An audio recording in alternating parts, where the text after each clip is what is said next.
The difficulty. We're on page 2. I finally got it to upload.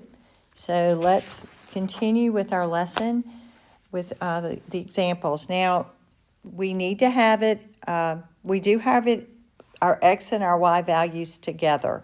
Technically, it says to have it in standard form, but as long as you have your x and your y on one side of the equal mark with your constant, your c, on the other side, it will work. And be sure you use your x values together first and then your y values. So let's begin these two.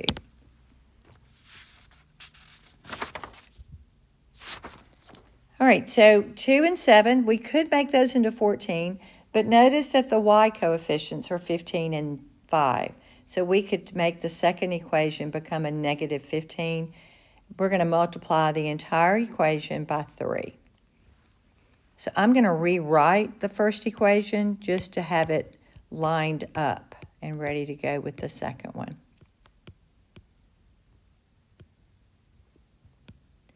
So that gives us 21x minus 15y equals 51.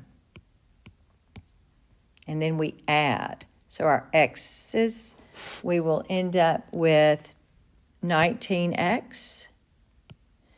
Our y's cancel out, and that equals 19. So the x value of our solution will be a positive 1. So then we take the 1 and substitute it in. We could go to either equation. I'm just going to go with the second equation since the numbers are smaller. So we'll have 7 times 1. We could have gone with the first equation and had a positive coefficient for y.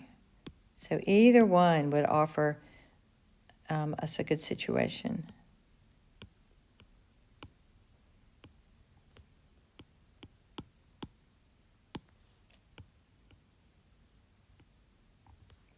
Then we're going to bring the 7 over as a negative 7, and that's going to give us negative 10 when we subtract it from the positive 17. Oops. So y equals negative 2.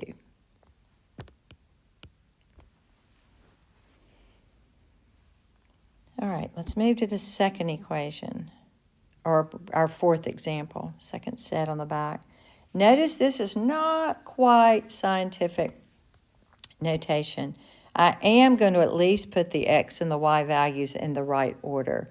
So we should have negative 2x plus 5y equals negative 15, and then 3x plus 12y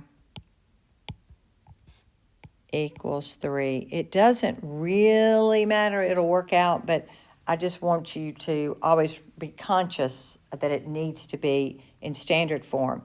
Because if you started off with it in slope-intercept form, you definitely need to rearrange it. So here we have 3 and 2, or 5 and 12. Our 5 and 12, we could use 60, but 3 and 2, we could change to where the coefficients are 6 and the opposite of negative 6. So let's do that. We'll multiply the first equation by 3 and the second equation by 2. So that'll give us negative 6x plus 15y equals negative 45. And I know we're always talking about in standard form that your x coefficient should be positive, but in working through this, one of them is going to have to be negative so it can become 0. And then this, but it's in the process of working. 6x plus 24y equals 6. And then we add. So our x values drop off, and we end up with 39y equals negative 39. So y equals negative 1.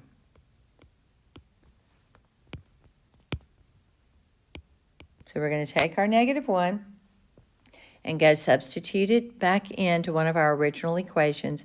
I'm just going to go with the top one. So -2x. You could use the bottom one. 5 times -1. Just watch your signs.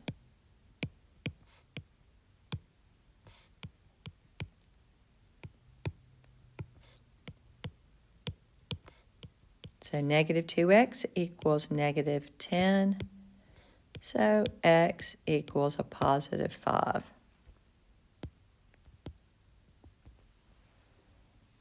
There you go. Homework is from the textbook. It's listed in Google Classroom for details.